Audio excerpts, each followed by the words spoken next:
Hello everyone, स्वागत है आप सभी का पिनाका स्टडी सर्कल के यूट्यूब चैनल पर। तो प्रीवियसली जैसे हमने देखा था how to write an effective answer of paper 3 part A economics, similarly उसी वे में हम देखेंगे कि साइंस एंड टेक्नोलॉजी के हमें आंसर्स को कैसे फ्रेम करना है, क्या अप्रोच रखनी है। ठीक है, जैसे मार्किंग पैटर्न प्रीवियस लेक्चर में हमने देख लिया था कि कैसा क्या है, ये कुछ पिलर्स हैं कि हमें स्पीड मेंटेन करनी है, एनालिसिस करना है, क्वेश्चन का स्ट्रक्चर वे में आंसर लिखने हैं और प्रेजेंटेशन बहुत अच्छे से देना है।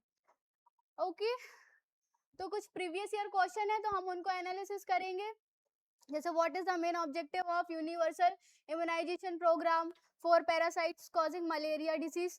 तो सबसे पहले हम देखेंगे क्वेश्चन किस डायमेंशन से पूछे जाते हैं और हमें उन्हें कैसे डील करना है। जैसे ये कुछ क्वेश्चन को एनालिसिस करके बनाया गया है। मेजरली क्वेश्चंस ऐसे ही पूछे जाते हैं, कुछ क्वेश्चन है जो आउट ऑफ द बॉक्स आ जाते हैं, तो उनको भी हम डील करना सीखेंगे आगे। जैसे क्वेश्चन आता है स्कीम एंड प्रोग्राम।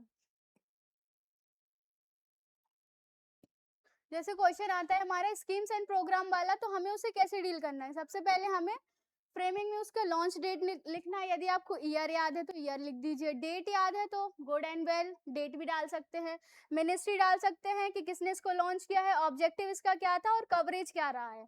ठीक है, जैसे हम एग्जाम्पल में एक आंसर लिख के भी देख लेते हैं। जैसे यूनिवर्सल इम्यूनाइजेशन प्रोग्राम, तो इसके बारे में हम लिखेंगे लॉन्च आप लिख दीजिए 1985 में इसको लॉन्च किया गया था। मिनिस्ट्री याद आ जाए तो ठीक है।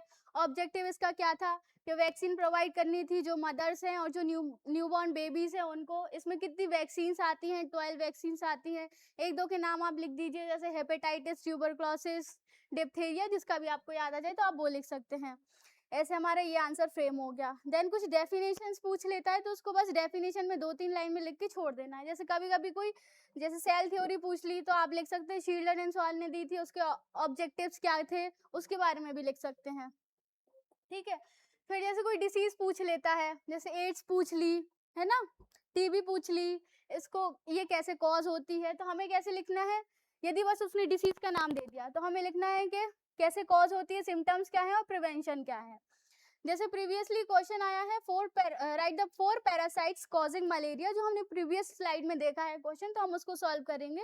जैसे 4 पैरासाइट के नाम लिखने हैं ना हमें, तो हमें 4 पैरासाइट्स लिख देना है ऐसा, और हमें सीधे उसके नाम लिख देने हैं। ठीक है, जैसे Plasmodium falciparum, Plasmodium vivax, Plasmodium oval या फिर प्लाज्मोडियम मलेरियाई, तो आप इनका नाम लिख के बस छोड़ सकते हैं। आपको इसमें ये नहीं करना है कि और कोई अदर डायमेंशन में हम पॉइंट ढूंढ ले, बस उसने 4 पूछे तो 4 लिख के आगे बढ़िए। जैसे कुछ क्वेश्चंस आ जाते हैं जिसमें हमें डायग्राम बनाना, यदि हम डायग्राम बनाते तो हमारा आंसर इफेक्टिव लगेगा। जैसे माइट्रोकॉन्ड्रिया उसने दे दिया, बस लिख के छोड़ दिया माइट्रोकॉन्ड्रिया, तो आप प्यारा सा उसका डायग्राम बनाइए छोटा सा। ठीक है, जैसे ये हमारी 3 लाइन है ना, तो यहाँ पे बना दीजिए साइड में। सेल स्ट्रक्चर का पूछ लिया, जैसे माइटोसिस मियोसिस का पूछ लेता है। माइटोकॉन्ड्रिया का डायग्राम बना के ही नहीं छोड़ना है आपको, कुछ पॉइंट्स भी लिख देना है। ठीक है, फिर माइटोसिस का जैसे आप छोटा सा डायग्राम ये बना सकते हैं, मियोसिस में ये बना सकते हैं। ठीक है, फिर उसके बाद जैसे कोई क्वेश्चन इंस्टीट्यूट से रिलेटेड आ जाता है तो हमें उसको कैसे डील करना है कि कब फाउंड हुआ, किस मिनिस्ट्री के अंडर आता है, हेडक्वार्टर क्या है और इसका वर्क क्या है। ठीक है, फिर इन्वायरमेंट वाले क्वेश्चन को हमें कैसे डील करना है। कभी कभी डायरेक्ट क्वेश्चन में पूछ लिया जाता है कि इन्वायरमेंट प्रोटेक्शन एक्ट कब आया, तो आपको डेट याद है तो गुड एंड वेल, यदि नहीं है तो आप डायरेक्ट ईयर डाल के भी लिख सकते हैं।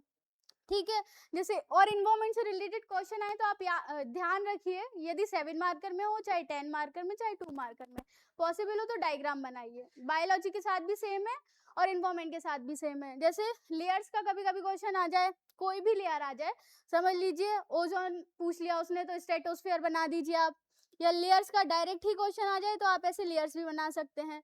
कभी कभी बायोलॉजिकल पिरामिड आ जाता है, जैसे प्रीवियसली हम क्वेश्चन देख के आए हैं कि पिरामिड से एक क्वेश्चन आया, तो आप उसको ऐसे रिप्रेजेंट कर सकते हैं। देन इसके बाद हम देखेंगे, सॉरी 1 मिनट, देन इसके बाद ये है हमारे कुछ 7 मार्कर, जैसे राइट शॉर्ट नोट ऑन अन्नप्राशन संस्कार। 1 मिनट, ठीक है, जैसे ये क्वेश्चन आ गया, right short note on difference ecological pyramid, ये हम प्रीवियसली डिस्कस कर चुके हैं। अब हम कुछ क्वेश्चंस देख लेते हैं लिखकर। कि हमें उनको कैसे फ्रेम करना है। तो उसके पहले हम ध्यान देंगे कि हमें प्रेजेंटेशन कैसे करनी है, जो कि ज़्यादा इंपॉर्टेंट है। ये सनबर्स्ट वाला आप डायग्राम बना सकते हैं।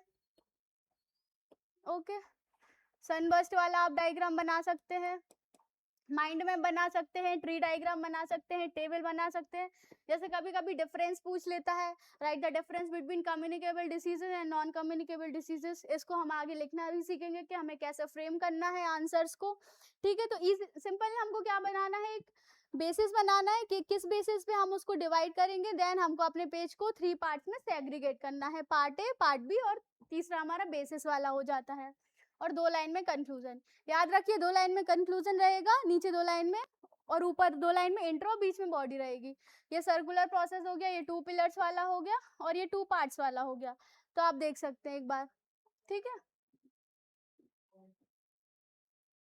जैसे क्वेश्चन आता है right the difference between communicable and non communicable diseases. तो साइंस में हमें क्या प्रॉब्लम आती है कि हमें इंट्रो नहीं आता है किसी किसी का। अब जैसे डिफरेंस वाला क्वेश्चन है तो इसमें इंट्रो की उतनी नीड भी नहीं है। आप डायरेक्ट क्या कर सकते हैं, बेसिस बनाइए, आप बेसिस लिखिए अपने और यहाँ पे डाल दिए कम्युनिकेबल डिसीजेस। ओके, और यहाँ पे डाल दीजिए नॉन कम्युनिकेबल डिसीजेस। और बेसिस में आपको यदि 4 से 5 पॉइंट जितने भी याद आ जाए हैं, 5 तो याद रखिए कि 5 तो आने ही चाहिए। देन यदि आपको एक ट्रिक बताती हूँ, यदि आपको 4 ही पॉइंट याद आ रहे हैं तो आप इसमें कंक्लूजन का यूज भी कर सकते हैं, जिसमें आपका पेज भी भरा हुआ लगेगा और ये भी नहीं लगेगा कि स्टूडेंट को आता नहीं है, एस्पिरेंट से ये क्वेश्चन डील करते नहीं बन रहा या पॉइंट्स कम है। तो आप ऐसे भी इसको कर सकते हैं। जैसे डिफरेंस में हम सबसे पहला डिफरेंस तो क्या कर सकते हैं कि इसका वेक्टर क्या है ना, वेक्टर लिख सकते हैं कि कैसे कॉज होता है। तो फंजाई, बैक्टीरिया, पैरासाइट्स, आप ये सब डाल सकते हैं। और इसमें हम क्या डाल सकते हैं, जैसे पर्सनल हाइजीन है, हमारा पर्सनल डाइट है, ये लिख सकते हैं। ठीक है, देन दूसरा आता है कि कॉज, ये पर्सन टू पर्सन ट्रांसमिट कर जाता है, ये नहीं करता है, इसका नेचर कैसा है या फिर परसुएशन कैसा है। तो ये कैसा है, एक्यूट है, और ये कैसा है, क्रोनिक है, ये लिख सकते हैं। देन इनहेरिटेड की बात कर सकते हैं, तो ये इनहेरिटेड नहीं है, ये इनहेरिटेड है। ये इनहेरिटेंस में आते जनरेशन टू जनरेशन क्या करता जाता है, एक जनरेशन से दूसरी जनरेशन में फैलता जाता है, मींस ट्रांसमिट करता जाता है। फिर हम लास्ट में इसके एग्जाम्पल्स भी देख सकते हैं। तो एग्जाम्पल्स में डाल दीजिए टाइफाइड है, कॉलेरा है, ठीक है, लेप्रोसी है। और इसके एग्जाम्पल में डाल सकते हैं आप अल्जाइमर है या फिर डाउन सिंड्रोम है, तो ये डाल सकते हैं। फिर कंक्लूजन में यदि आपको कुछ याद नहीं आता है, मतलब यदि इतना पॉइंट हो गया और जगह भी बच गई, तो आप उसको कैसे फ्रेम करें। आप इसमें कोई गवर्नमेंट का इनिशिएटिव डाल सकते हैं, जैसे 75/25 इनिशिएटिव चलाया जा रहा है गवर्नमेंट ऑफ इंडिया के थ्रू, जो कम्युनिकेबल डिसीजेस हैं और नॉन कम्युनिकेबल डिसीजेस हैं उनको प्रिवेंट करने के लिए। नेशनल हेल्थ पॉलिसी का भी आप इसमें जिक्र कर सकते हैं, तो आपकी इजीली 2 लाइन भर जाएंगी। ठीक है, ये हमने एक आंसर लिखना सीखा। ये एक आंसर है, जैसे क्वेश्चन आता है right short note on Ayush and it's objective, क्योंकि आयुष प्रीवियस ईयर में भी पूछा गया है, तो चांसेस है इस बार भी पूछा जाए। सबसे पहले आप बता दीजिए कि सेंट्रली स्पॉन्सर्ड है। ठीक है, आपको इसकी डेट याद आती है तो अच्छी बात है, और 10 ईयर इसका याद रख लीजिए, 2015 से 25-26 तक, तो वो लिख सकते हैं। ऑब्जेक्टिव इसके क्या क्या थे, आप 5 लाइन में ऑब्जेक्टिव इसके कवर करेंगे। देन कंक्लूजन 2 लाइन में करेंगे कि it supports the Ayurvedic, yoga, naturopathy, यूनानी, सिद्धा एंड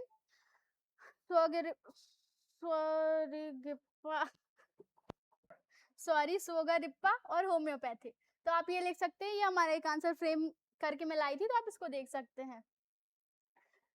फिर उसके बाद हम देखेंगे, जैसे क्वेश्चन आया है 10 मार्कर, अब हम 10 मार्कर की बात कर रहे हैं।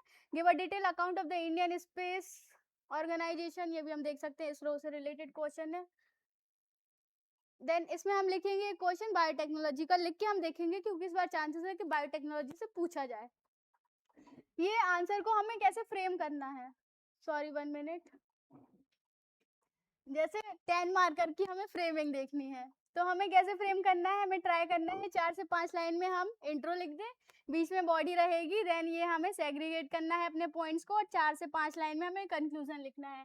सिमिलरली ये रो वाला पैटर्न है, इसको भी आप देख सकते हैं, और हमें सेग्रीगेट करना है इसको 5 पॉइंट में। ये हमारा खत्म होता है इधर से।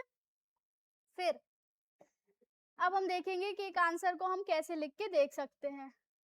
जैसे बायोटेक्नोलॉजी, क्वेश्चन है what is biotechnology and right its application. तो सबसे पहले समझ लीजिए एक पेज है, हम इसको सेग्रीगेट करना है 2 पार्ट्स में। 4 से 5 लाइन में हमें इंट्रो देना है, और 4 से 5 लाइन में हमें कंक्लूजन देना है। सबसे पहले इसको डिसाइड कर लीजिए, ठीक है। तो हमें बायोटेक्नोलॉजी को डिफाइन करना है। बायोटेक्नोलॉजी क्या है? Biotechnology it is the branch of science या applied science in which the use of microorganism or their component to develop the technology। ये सब आप लिख सकते हैं। यदि आपको बायोटेक्नोलॉजी के टाइप्स भी याद आ जाए, जैसे red, yellow, green, white, grey, तो आप वो भी डाल सकते हैं। इसमें आपका क्या होगा, 4 लाइन कंप्लीट हो जाएंगी। अब ये क्या पूछ रहा है, राइट इट्स एप्लीकेशन। उसमें स्पेसिफिक नहीं पूछा है कि एनिमल हस्बेंड्री में क्या रहेगा, है ना, एग्रीकल्चर में क्या रहेगा, या फिर इंडस्ट्रीज में क्या रहेगा, या हेल्थ में क्या रहेगा। तो आप इसको सेग्रीगेट कर लीजिए, या फिर आप एक फ्लो चार्ट भी बनाए सकते। एप्लीकेशन आप ऐसे एप्लीकेशन यहाँ पे लिखिए, देन उसको डिवाइड कर दीजिए हेल्थ में, एग्रीकल्चर में, एनिमल हस्बेंड्री में, इंडस्ट्रीज में, और ट्राई करिए ये जो पांच में यदि आप डिवाइड करें तो ठीक है, 4 में करें तो भी ठीक है। यदि बड़े बड़े करते हैं तो 4 भी ठीक हो जाएंगे, और यदि 5 करते हैं तो 3 से 4 पॉइंट आप एक सेक्शन में डाल सकते हैं।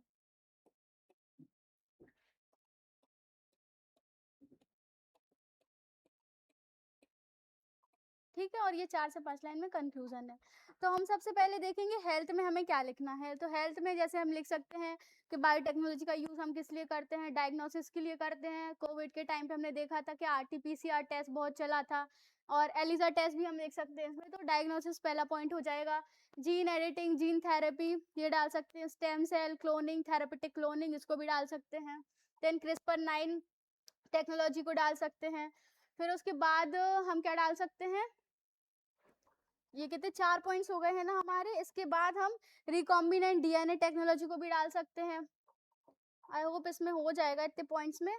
और जेनेटिकली इंजीनियर्ड इंसुलिन को भी डाल सकते हैं। तो इससे आपकी ये 4 से 5 लाइन कंप्लीट हो जाएंगी। फिर हम दूसरा कौन सा डालेंगे, दूसरा हम एग्रीकल्चर ले सकते हैं। तो एग्रीकल्चर, बायोटेक्नोलॉजी और एग्रीकल्चर को सबसे पहले हम सोचते हैं तो हमारे दिमाग में एक ही चीज आती है, जेनेटिकली मॉडिफाइड क्रॉप्स। तो पहला पॉइंट हम वो डाल सकते हैं। जैसे DMH11 हमारी पहली इंडिजीनियस क्रॉप थी जो हमने जेनेटिकली मॉडिफाइड करके बनाई थी, है ना, बायोटेक्नोलॉजी की हेल्प से। तो हम वो डाल सकते हैं। इंडिया की पहली थी तो वो डाल सकते हैं। BT कॉटन, BT ब्रिंजल, ये सब डाल सकते हैं। फिर हम डाल सकते हैं बायोफोर्टिफिकेशन, गोल्डन राइस का उसमें एग्जाम्पल डाल सकते हैं। ठीक है, ये बायोफोर्टिफिकेशन हो जाएगा हमारा। और पहले हमने देखा था GM क्रॉप्स का। ठीक है, उसके बाद हम डालेंगे बायोपेस्टिसाइड्स। बायोपेस्टिसाइड में हम जैसे देखते हैं कि हमने बैसिलस थोरेंजेनेसिस का यूज किया था, जो BT कॉटन है ना, तो उसके लिए एज अ बायोपेस्टिसाइड उसको हमने बायोटेक्नोलॉजी की मदद से डेवलप किया था, तो वो डाल सकते हैं। जीनोम एडिटिंग डाल सकते हैं। ठीक है, और क्या डाल सकते हैं हम, सिलेक्टिव ब्रीडिंग डाल सकते हैं। यदि हमें किसी स्पीसीज को सिलेक्टिवली हमें उसको डेवलप करना है, ब्रीड करना है, तो उसके लिए भी हम बायोटेक्नोलॉजी का यूज करते हैं। देन उसके बाद हम क्या डालेंगे, ये हमारा हो गया है हेल्थ का, ये एग्रीकल्चर का, ये यहाँ तक आ गए थे कुछ पॉइंट्स। फिर हम डाल सकते हैं जैसे एनिमल हस्बेंड्री का। एनिमल हस्बेंड्री में क्या हो जाएगा, क्लोनिंग, है ना। क्लोनिंग में हम क्या कर सकते हैं, जैसे हम देखते हैं कि अभी उस पर काम किया जा रहा है।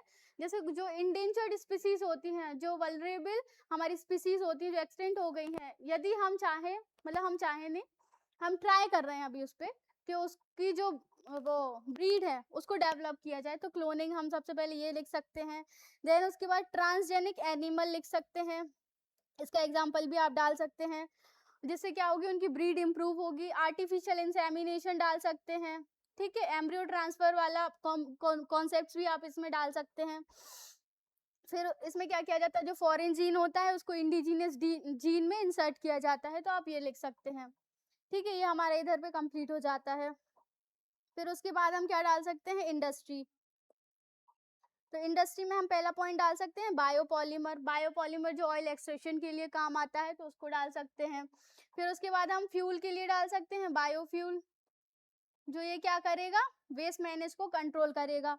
फिर उसके बाद हमें क्या डालना है, जैसे प्रोबायोटिक इंडस्ट्री में हम इसका यूज कर सकते हैं बायोटेक्नोलॉजी का, जैसे कर्ड मेकिंग में या फिर फूड प्रोसेसिंग इंडस्ट्री में, तो वो एग्जाम्पल भी हम डाल सकते हैं। देन इंडस्ट्री में हम और क्या डाल सकते हैं, जैसे बायोजेनेरिक। बायोजेनिक इंडस्ट्री में बायो एप्लीकेशन का इन फ्यूचर बहुत ज़्यादा रोल होने वाला है, जैसे आपने कॉन्सेप्ट सुना होगा डिजाइनर बेबी, तो वो हम यहाँ पे डाल सकते हैं। ठीक है, ये हमारे इतने पॉइंट्स कवर हो गए हैं। अब कंक्लूजन में हमें क्या लिखना है, तो एज ऑलवेज जैसे मैंने प्रीवियस लेक्चर में आपको बताया है कि कंक्लूजन हमारा फ्यूचरिस्टिक होना चाहिए, पॉजिटिव होना चाहिए। यदि आपको गवर्नमेंट की कोई स्कीम याद आती है तो बहुत अच्छा है, आप उसको पुट ऑन कर सकती है। यदि नहीं आती है, स्टैटिक इस चीज से कुछ आपको याद आता है तो वो लिख सकते हैं, या ये फिर कैसे हमारी हेल्थ एग्रीकल्चर एनिमल हस्बेंड्री या इंडस्ट्री के लिए कैसे हेल्पफुल है, आप उसको भी लिख सकते हैं। जैसे यहाँ पे लिख सकते हैं कि अभी रिसेंटली क्या हुआ है, गवर्नमेंट ने E3 biotechnology for economy environment and employment, ठीक है, इस कॉन्सेप्ट को क्या दिया है, अप्रूव कर दिया है। ठीक है, अगस्त 2024 में किया था, तो आप इसको डाल सकते हैं। इससे क्या होगा, हमारी जो ग्रोथ है वो फोस्टर होगी और सस्टेनेबल डेवलपमेंट के लिए काफी हेल्पफुल है। यदि आपको ये भी याद नहीं आता तो आप ये डाल सकते हैं, जैसे GEAC genetically engineering appraisal committee. तो हमें जितने भी अप्रेजल लेने पड़ते हैं टेक्नोलॉजी को डेवलप करने के लिए, बायोटेक्नोलॉजी को डेवलप करने के लिए, तो सबसे पहले हमें परमिशन कहाँ से लेनी पड़ती है, यहाँ से। तो ये बहुत ज़्यादा इंपॉर्टेंट रोल प्ले करता है बायोटेक्नोलॉजी का यूज़ करने के लिए और उसके डेवलपमेंट के लिए, तो आप ये भी डाल सकते हैं। बस ये हमारा लेक्चर कंप्लीट होता है। मैंने ट्राई किया है कि ये लेक्चर कम से कम समय में पूरा हो जाए, जिसमें एग्जाम के टाइम पे आप इसको 10 से 15 मिनट में देख सके। So thank you so much.